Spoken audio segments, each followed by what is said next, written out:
Hello, beloveds. Hello. My name is Gogo Sophia. And yeah, we're still in the month of love. And I just thought I'd check in and record this video. And I had a very interesting dialogue on Valentine's Day with the divine. I was pondering on relationships. I was pondering on love. Obviously, it's a month of love. It's Valentine's Day. There's all this. All I could feel was this gorgeous, pink, soft energy that was really trickling into the space and just illuminating my entire temple of love. And some of you might not know this, but I consider myself to be a family doctor.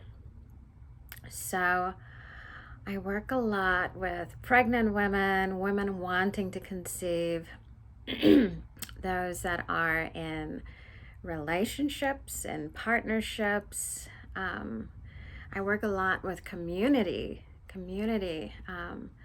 sacred circles, women's circles, working with teenagers and their rites of passage. So one of the reasons why I created this sacred space of holding healing for love and relationships and partnerships is that I have found that a lot of people had sort of lost their hope in relationships. They've lost their hope in love, a bit cynical about love, and especially in the spiritual world. Sorry, my eyeline keeps shifting because this is my lens. And those that are embarking on a spiritual journey are often encouraged, either by themselves or by others or by reading books or by gurus, to renounce relationships, to renounce partnerships, to renounce love, sensuality, lovemaking, passion, that it over many years, and listen, I've done that too. So what happens is over time, it crystallizes into a belief system of, I am not worthy of love. If I want to be intimate with God, if I want to be enlightened and awake, I need to renounce those things. And it's not a belief system that comes just from this lifetime and our experiences in this lifetime. It's a belief system that comes from our ancestors, that comes from the soul's journey and where we've been in our evolution. So this is a very deeply ingrained belief of, I'm not worthy of love. If I want to be intimate with God, then sensuality is a sin. Being married, having children, having a family. So we find ourselves in a space where when we do have those things, when we do have children, when we do have families, when we are married, there's this separation, there's this polarity, right? So when we look at all of the beings that became enlightened, like the Buddha that sat, in the mountains or under the Bodhi tree for many years, and only through that isolation became enlightened. But as I was having this sacred dialogue with the divine on Valentine's Day, the divine said to me that we only choose to do it alone because we haven't mastered the art of doing it together.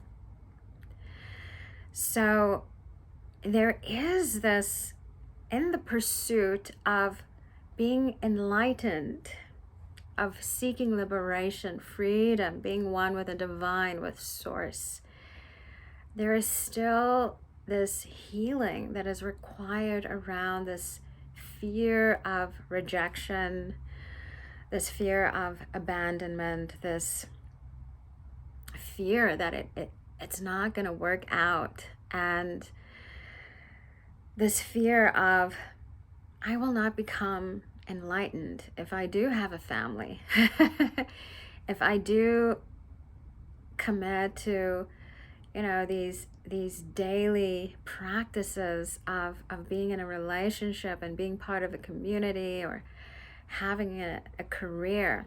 And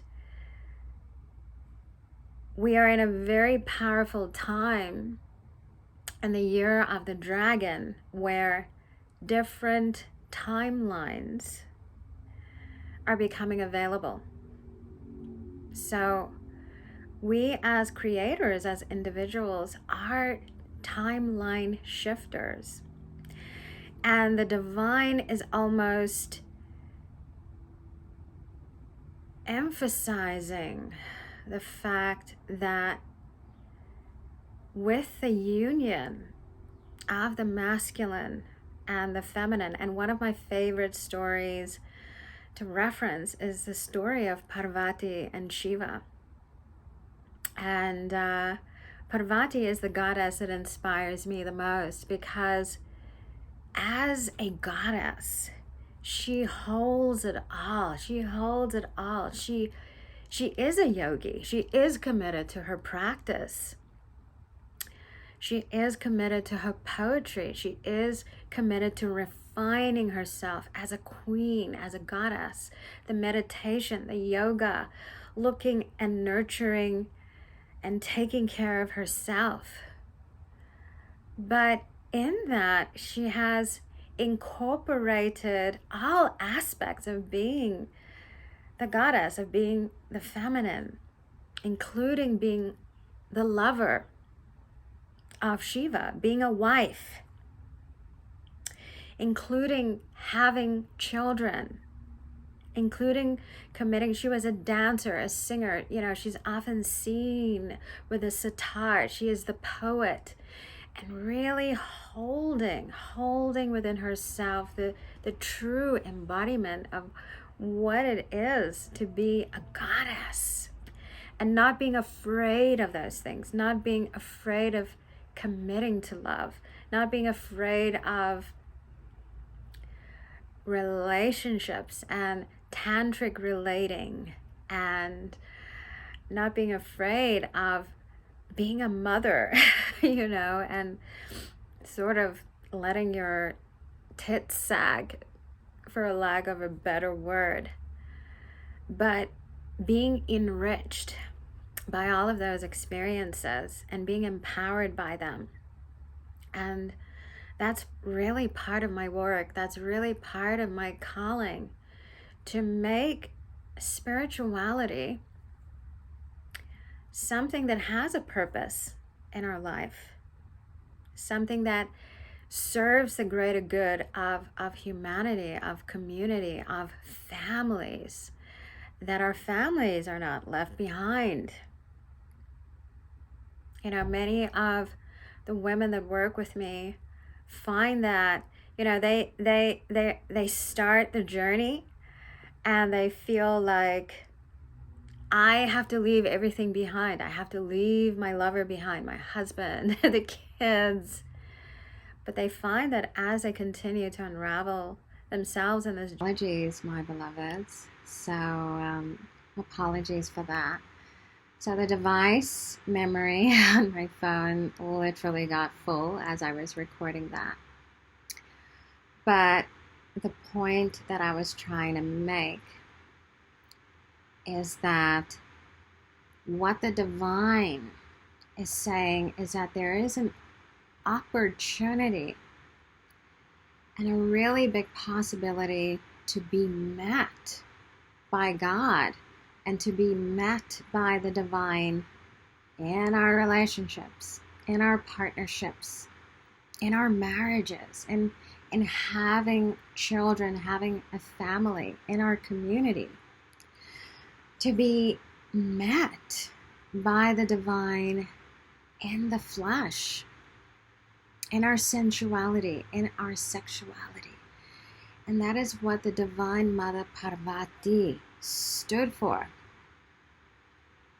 That is what she stood for.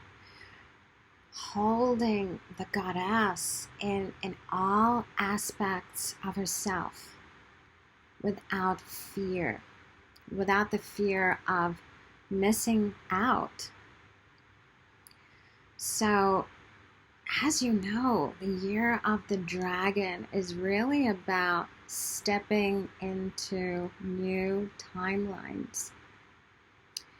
And as dragons, as we start to embody our dragon consciousness, it is also about accessing new timelines, or even better, continuing the work that we had started before. So in the past, it may have seemed like the emphasis was that do it alone, renounce, let go of relationships and family and the body and the flesh.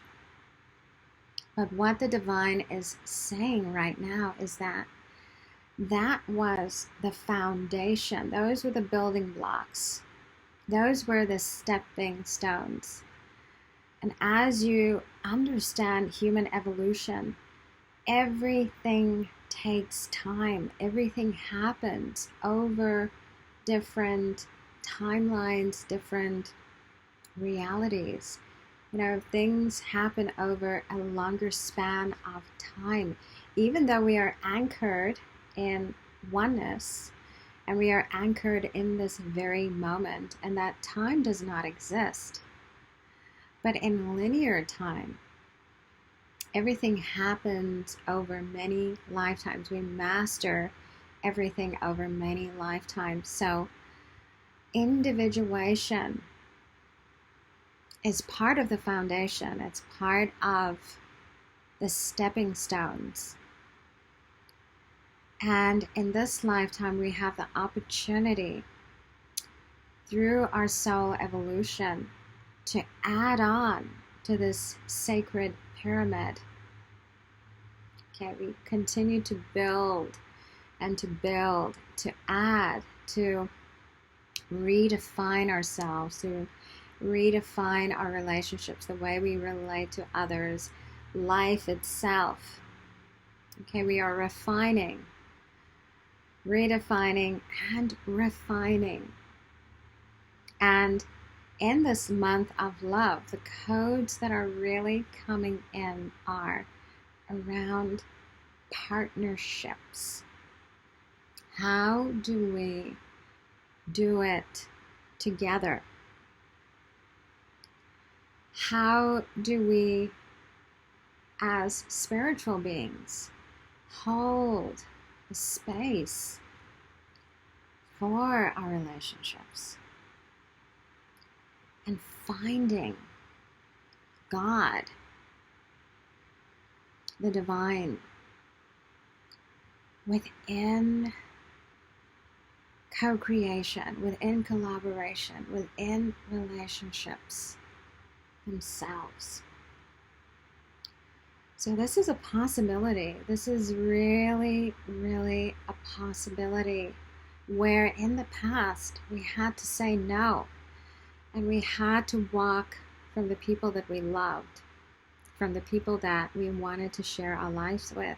We had to walk away from our desires. We had to renounce. Now there is this possibility of walking towards the very things that we yearn for, and being able to take responsibility and accountability for our choices and the things that we desire, to enter into conscious partnerships, doing it consciously.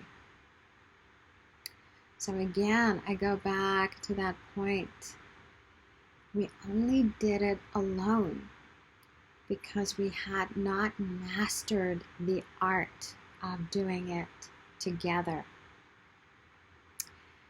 And I'm hoping that we can all hold this collective vision